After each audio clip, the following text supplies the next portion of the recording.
بالکل ہم P T I کے ٹکٹ پہ جیتے ہیں اور عمران خان صاحب کے ساتھ کھڑے ہیں، لیکن اس کا یہ مطلب نہیں ہوتا کہ غریب پہ ظلم ہو رہا ہو اور نان الیکٹڈ بندے عوام کی رائے کے بغیر کوئی چیز مہنگی کر رہے ہو اور ہم اس پہ خاموش ہو جائیں گے۔ اگر یہاں پہ وہ بندے عوام کے ووٹ سے، جیسے یہ سارے منسٹرز، فیڈرل منسٹرز جو عوامی اپنے حلقے رکھتے ہیں، اگر وہ جیت کے آئے ہوتے اور وہ یہاں سے الیکٹڈ ہوتے تو ان کو کم از کم عوام کا پتہ ہوتا۔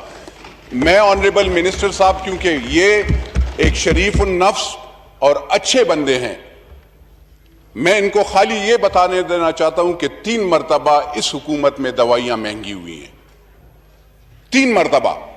سر 60 روپے کی جو بلڈ پریشر کی دوائی ملتی تھی وہ 360 پہ ہو گئی ہے۔ خالی یہ میم یہ پالیٹکس کا وہ نہیں ہے، تو ہم پاکستان کا حل کرتے ہیں، ہمیں پارٹیاں بعد میں رکھتی ہیں، ہم پاکستان کو پہلے رکھتے ہیں اور پاکستان کی عوام کو پہلے رکھتے ہیں۔ سر بالکل کون سی کینسر کی دوائیاں انہوں نے مہنگی کی ہیں؟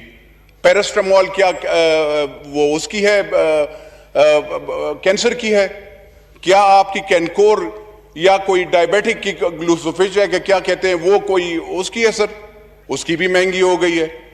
تو سر یہ ذرا پلیز، اگر معدے کی دوائیاں ہیں وہ بھی مہنگی، ہر چیز۔ سر ایک غریب بندہ، میں پھر کہتا ہوں، میں نے 1 سال پہلے کہا تھا کہ مہنگائی آ رہی ہے، آج میں پھر کہتا ہوں سر کہ پھر مہنگائی یہ جو کر رہے ہیں یہ اچھی بات نہیں ہے۔